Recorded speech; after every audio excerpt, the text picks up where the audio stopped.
Welcome to Fantasia, home of the melodious. My name's Azallea, and today, gonna be bringing you guys another update to my Windwitch Majespecter deck profile. Now, just before we begin, I want to give you guys a little disclaimer. This deck is not updated for the new Link format. That's because I don't believe that we should be playing under Link format with only one generic Link monster in the form of Decode Talker. So when the future sets come out that include more generic Link monsters, I will be converting my decks to a more Link-friendly format.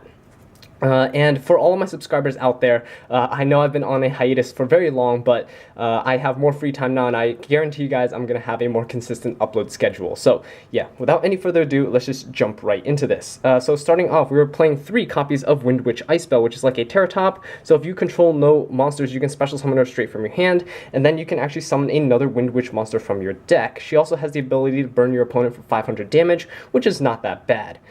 So the monster we're going to be summoning is one of these copies of Glass Spell. So we run 3 copies of Windwitch Glass Spell, and Glass Spell, when she is summoned, you can actually search one Windwitch monster from your deck.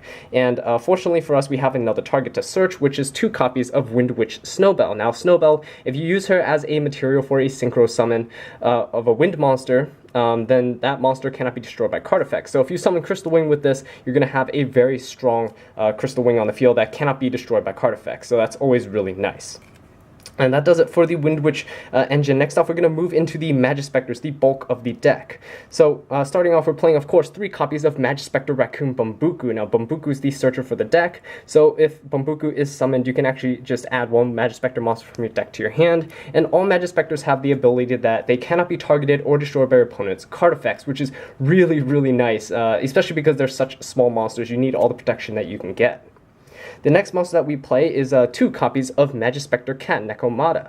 Now, Majespecter Cat is very similar to Majespecter Raccoon, except that she can search any Majespecter card from your deck, but you have to search during the end phase. So that kind of holds her back, and she has really bad stats. She has 1800 defense, which is not too bad, but 100 attack is abysmal, and you have to wait until the end phase for your search, so she's kind of slow as well. That's why I only play 2 copies of her. Next off, we were playing 3 copies of Majespecter Fox QB.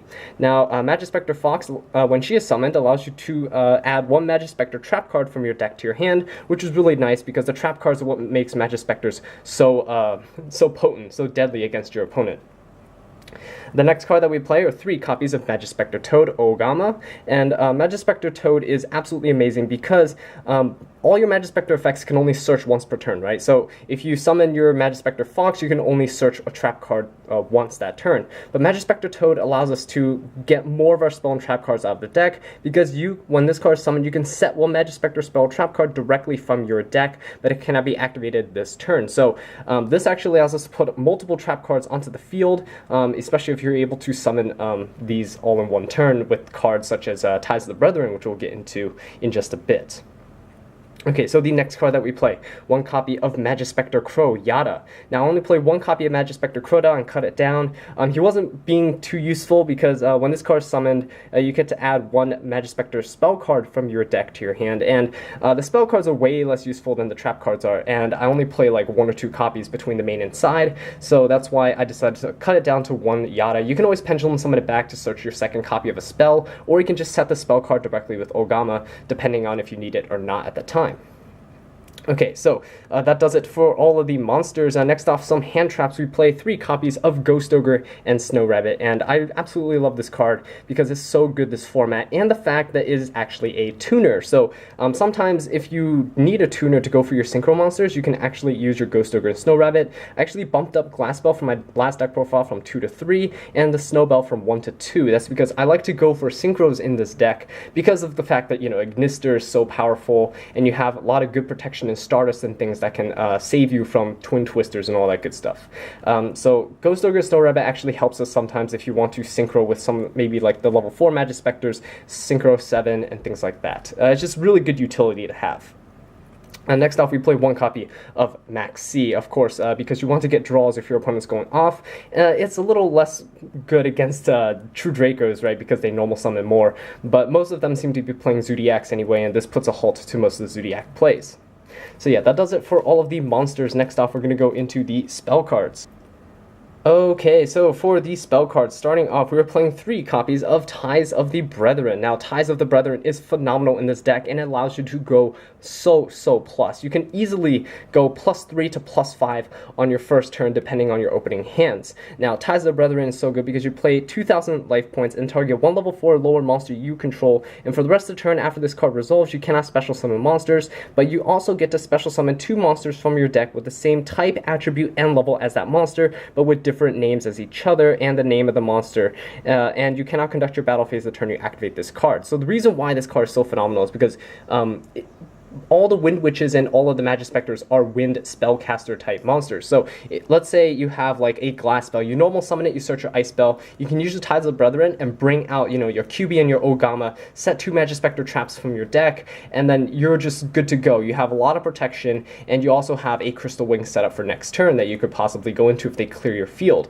And the awesome synergy between like ice spell and your Majespecter monsters is that you're tributing your Majespecter monsters for their spell and trap effects, right? And that clears your field, and because you're clearing your field, you actually get to satisfy the condition of Ice Spell where you have to control no monsters in order to special summon her from your hand in order to go off and make her Crystal Wing. So that's always phenomenal. So yeah, that's why I really love Ties of Brother in this deck. It really helps with a lot of consistency and putting enough monsters on the field that your negations actually become important for your opponent to play around instead of just baiting it out and then going and swinging for game. Okay, so next off we have a mini field spell engine. So starting off with 2 copies of Majesty's Pegasus. Majesty's Pegasus is amazing because all Majespecter monsters on the field gain 300 attack and defense, and then you can also tribute 1 wind spellcaster monster, and then special summon 1 level 4 lower Majespecter monster from your deck. And that's just so good because of the fact that if you do happen to have something like a glass spell, you can even tribute that. You can tribute your Windwitch monsters if you don't have enough Majespecter monsters to actually tribute for. So Majesty's Pegasus is amazing. It also helps you get straight to your Bambuku. Bambuku can search another Majespecter monster, hopefully completing your Pendulum Scale so you can go for Pendulum Summon and swarm the field from there. Next off, I actually like to play 1 copy of Secret Village of the Spellcasters. It's just another target for terraforming to search, and it locks your opponents out of spell cards, which is amazing. They can't activate their field spells, their continuous spell and traps. They can't activate Twin Twisters and things like that to destroy your back row, so that's always really nice. And of course, we play 1 copy of Terraforming to search out these field spells. Next off, we actually play 1 copy of Majespecter Sonics. You guys have been recommending this to me a lot in the comment section of the first deck profile, so I'm definitely taking it into consideration. I loved it during testing. So I replaced Majespecter Cyclone actually with the Majespecter Sonics, because Sonics, you don't have to actually tribute your monster, you just double its attack. So it's like removal, but you don't actually lose a monster on the field, which is really nice. And you can also tribute that same monster later with another Majespecter spell or trap card that you have for additional disruption. So it's really good. And Majespecter Sonics actually helps you attack over cards like Masterpiece, which is really nice. You know, boost the QB up to like 3,000 attack, swing over Masterpiece, and you're good to go. And Masterpiece can't destroy your Majespecters anyway because they cannot be targeted by his effect. Okay, last card that we play for these spell cards is 1 copy of Raigeki for the field clears. It's actually really nice to have because Majespecters are very small monsters, so it's really nice to clear the field and be able to poke your opponent for a lot of damage with all of your monsters. So yeah, that does it for all these spell cards. Next off, we're going to go into the trap cards. Okay, so for the trap cards, starting off, we're playing 2 copies of Majespecter Tornado. Now, Majespecter Tornado, you get to tribute 1 wind spellcaster type monster, and then target 1 monster your opponent controls and banish it. So it's very good removal, spot removal, and it's a little better than Cyclone because even though Cyclone's a quick play spell card, it destroys, but Majespecter Tornado banishes. So you get to bypass a lot of the protection effects that seem to be coming out these days. But in the form of destruction, we do have cards such as Majespecter Tempest, and this is like a solemn strike. So when a monster would be special summoned or a monster effect is activated, you contribute 1 wind spellcaster type monster, negate the summon or activation if you do destroy that card. So it's a cost of tributing a wind spellcaster type monster, but in this deck that shouldn't be a problem. It's just like a few more copies of Solemn Strike that's searchable, so that's always nice. Next off, we play 1 copy of Imperial Order. I had someone recommend this to me in the comment section as well, and because our Majespecters actually don't have scale effects, Imperial Order is really nice for just shutting down our opponent and not really harming us at all. And next off, we have 3 copies of Solemn Strike. Now, I don't have Solemn Strikes right now, but these are my proxies. 3 copies of Solemn Strike. You guys, again, in the comment section of the last video, recommended this to me. You said Majespecter Tempest wasn't enough, and that Solemn Strike helps put additional disruption on the field, additional protection for your monsters, and just negates a lot of your opponent's powerful plays. And after testing it out, I definitely agree. 3 Solemn Strikes, definitely a good addition to the deck. Highly, highly recommend it. And last but not least, I like to play 1 copy of Solemn Warning, mostly because of the fact that True Dracos, they don't really care too much about Solemn Strike. You can't negate their summon with it, but you can negate their summon with Solemn Warning, so that's always really good. You can, even negate the summon of Masterpiece, which is really nice. So that's why I do like having 1 copy of Solemn Warning there. So yeah, that does it for the main deck. I believe it's 42 cards. Next off, we're going to go on into the side deck. Okay, so for the side deck, starting off, we're playing 1 copy of Majespecter Cyclone. Now, I like to side my Cyclone instead of maining it because Sonic seems to be doing a better job right now, but Cyclone is still really good against some rogue matchups, so I like to have it. Now, especially if I want a second search target for my Yada. Next off, I run 2 copies of Necro Valley. It's like an extension for my field spells. Necro Valley prevents anything in the graveyard from actually moving, and it prevents cards from the graveyard from being banished. So it's good against things like Cosmos, good against things like Infernoids, even pretty decent against things like True Dracos and Zodiacs as well. So definitely recommend testing it out yourself. Next off, I play 3 copies of Set Rotation. Now, I don't actually play additional Terraformings in the side deck because Set Rotation is really good because we play 3 different field spells. We play the Majesty's Pegasus, we play the Necro Valley, and we play, of course, the Secret Village of the Spellcasters. Now, Set Rotation says that you can set 2 field spell cards with different names from your deck to the field, 1 for you and 1 for your opponent, and then while either of those cards remain set on the field, neither player can activate or set other field spell cards. So the reason why this is absolutely phenomenal is because of the fact that we play Secret Village. So if you give your opponent Secret Village and they flip it up and they don't have spellcaster type monsters, they cannot activate spell cards. So they can't actually just flip it up and then replace it with another field spell. The other thing is that if they leave it face down, they can't actually activate a field spell because of the fact that Secret Village is still face down on the field, and because of the effect of Set Rotation, you cannot just replace it while it's still set. So you can just lock your opponent out and give them a really tough time and force them to use, like, their own Mystical Space Typhoons and stuff. Go really minus to try to pop their field spell zone before they try to activate their own. So that's always nice. And it's also a really good way to thin your deck.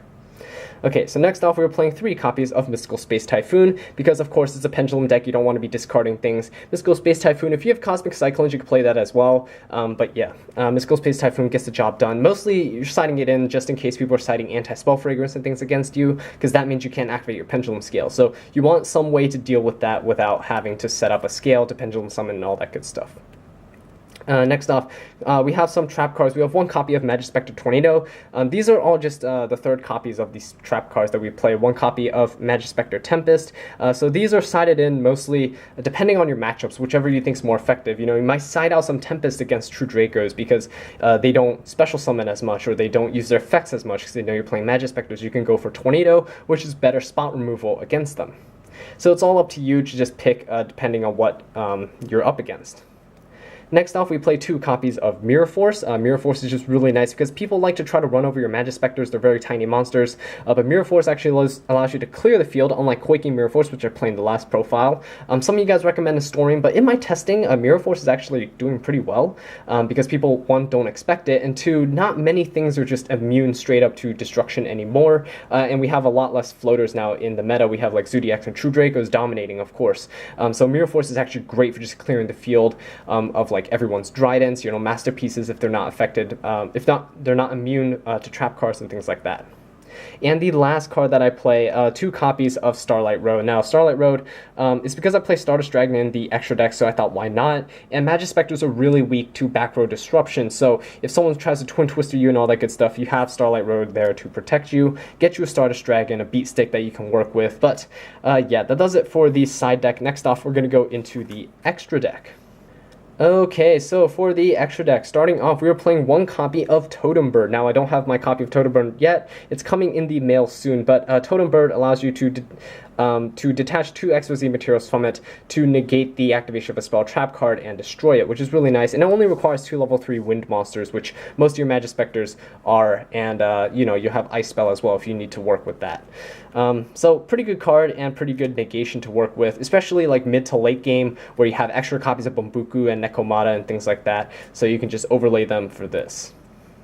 The other rank 3 that I play, the reprinted version, the Phantom Knights of Breaksword. If you haven't gotten your copy yet, they're really cheap right now and highly recommend you pick them up because they're actually really good, even moving forward, because Breaksword can actually clear the field for you by popping, himself or anything else if you're playing under Link rules. But Breaksword, you get to target one card that you control and one card your opponent controls and destroy them, so kind of like a Scrap Dragon, so that's always really nice to have.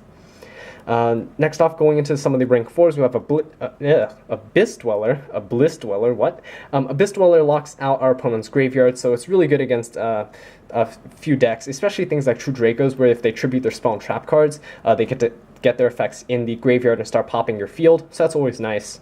The next card that I play is one copy of Lightning Chidori. Now, I don't play Castel in this deck because Lightning Chidori is basically Castel on steroids. So if you don't know what this does, if you XYZ summon this card with 2 level 4 wind monsters, you get to target one set card that your opponent controls, return that target to the bottom of the deck, and then you can also detach one XYZ material from this card, then target one face-up card your opponent controls, and return that target to the top of the deck. So it's actually really great if you use it correctly. You can actually set your opponent back a lot, especially if they have like continuous trap cards that are face up. You can put those back on the top of their deck, and then they're set back a turn. They draw into that trap card again. They don't have anything useful, so it's actually really nice. It's actually good removal too for anti-spell and things like that. Similar with like Breaksword, that's just another way to out anti-spell and things that are locking you out of your pendulum scales. Speaking of more spell and trap removal, we actually play one copy of Tornado Dragon. Tornado Dragon, during either player's turn, you can target one spell trap card on the field and destroy it. So that's actually really nice for just destroying, of course, anti-spell fragrances, additional back row, your opponent's field spells. It's just really good utility to have. Next off, we're actually playing one copy of Performage Trapeze Magician, which is really good for OTKs actually, because you can, during the main phase, you can detach an exclusive material from this card, target one other monster on the field. It can make 2 attacks during the battle phase, but then it's destroyed at the end of the battle phase. So this is really good, especially coupled with like a Crystal Wing, that was summoned by the effect of Snowbell, because Crystal Wing cannot be destroyed by card effects, so Crystal Wing can actually attack twice. That's actually really devastating, especially if your opponent has multiple high-level monsters. You're smacking them for a ton of damage each time with that Crystal Wing. Okay, next off we play the Utopia package. So one copy of Utopia, and of course we actually have to play one copy of Utopia the Lightning.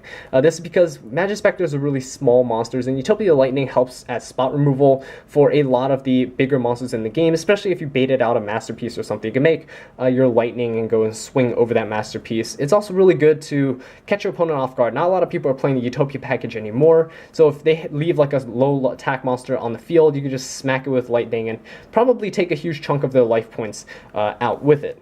So yeah, that does it for the XYZs. Next off, we're going to go into the Synchros. Okay, so for the Synchros, starting off, we were playing one copy of Herald of the Arclight. I know one of you guys in the comment section last time told me to play Herald of the Arclight because in case you end up with like a level 3 Majespecter or something and you have your Snowbell in your hand, you can actually just Synchro for Herald of the Arclight, which is additional negation. So that's always really cool to have. It's just something that catches your opponent off guard and it'll give them a harder time to play around your field. Next off, we play one copy of Ancient Fairy Dragon, which is really nice. I teched this in. I was actually experimenting with things like Moonlight Rose Dragon, Black Rose Moonlight Dragon, or whatever. But Ancient Fairy Dragon was actually really nice because you can pop field spells and search them. And field spells are actually pretty important in this deck. Majesty's Pegasus helps you generate a lot of advantage. And Secret Village's Spellcast is actually really good too, because if your opponent has like a field spell and you summon this, and you destroy their field spell to search Secret Village and activate it, then your opponent can't activate any more field spells after that. So that's really nice. You clear out their field spell zone and then you get to lock them out on future turns. So Ancient Fairy is just really nice, helps you regen some life points, actually helps you set up as well. If you are going first to make an Ancient Fairy, you can special summon things from your hand using its other effect. So that's always nice. Next off for these Synchros, we're playing one copy of Windwitch Winterbell. Now, this is the Windwitch Synchro monster, and it allows you to burn your opponent for some damage, which is kind of nice. But really, you're going to be using this to climb into your Crystal Wing. But before we get to that, the other level 7 Synchro that I play is one copy of Clearwing Synchro Dragon. And this card's pretty good. I also use this a lot to climb into the Crystal Wing. It depends what's on the field, because if there's like a Masterpiece or something, you can actually summon Clearwing, and then if their Masterpiece tries to destroy Clearwing, you can actually negate that effect, because one, a level 5 or higher monster is trying to activate its effect, so you can negate it, and two, if a monster uses the effect to target a level 5 or higher monster on the field, which Clearwing is, you can negate it as well. So if Masterpiece tries to target Clearwing and destroy it, you can negate it, and so you can just keep going off into your Crystal Wing safely, right? Otherwise, if you went into your Windwitch Winterbell, they would destroy your Winterbell and you can't continue climbing. Okay, so going into the level 8 Synchros, we play one copy of Stardust Dragon, of course, because we play these Starlight Roads, and because Stardust Dragon is actually really good to just protect us. If you have, a lot of back row and your opponent probably has Twin Twisters, you can just make your Stardust and protect your stuff like that. Stardust is actually really good too because it's a wind monster. Same with Winterbell and Clearwing. You want to play more wind monsters because the Windwitch monsters actually lock you to wind monsters for the turn. So because of that, Stardust Dragon is actually going to be summoned quite a bit in this deck, along with, of course, Crystal Wing. Because Glass Bell, if you summon it and use her effect, it locks you to wind monsters. So if you synchro with the level 4 Majespecter monster, you're probably going to be making like a Stardust. But if you don't use your Glass Bell's effect, you actually don't get that restriction locked to wind monsters, so you can actually go for things like Ignister, Prominence, the Blasting Draco Slayer. Now, Ignister is really great because it's non-targeting removal. You just destroy one other pendulum monster that's on the field or in the pendulum zone, and then if you do, you can shuffle one card on the field into the deck. It doesn't target or anything like that, so as long as your opponent isn't immune to monster effects like Masterpiece, for instance, you can basically shuffle whatever you want back. And of course, last but not least, we play one copy of the Crystal Wing Synchro Dragon. Got his reprint really recently in the Battles of Legends Light Revenge, so if you haven't picked yours up yet, it's really cheap right now. I think it's about like $6, so it's really, really cheap, and you can easily get it. Definitely worth it, because it's still going to be really great in the upcoming formats with the Windwitches coupling really well with like Invoked and Spellbook engines and things like that. But anyway, that's a whole different deck, but we're done with this one right here, the Windwitch Majespecters. Yeah, so thank you all so much for watching this video. I really do appreciate it. If you enjoyed it or found it helpful, please leave a like, subscribe for more Windwitch Majespecter content, and leave a comment down below letting me know what I can do to improve. And until next time, take care.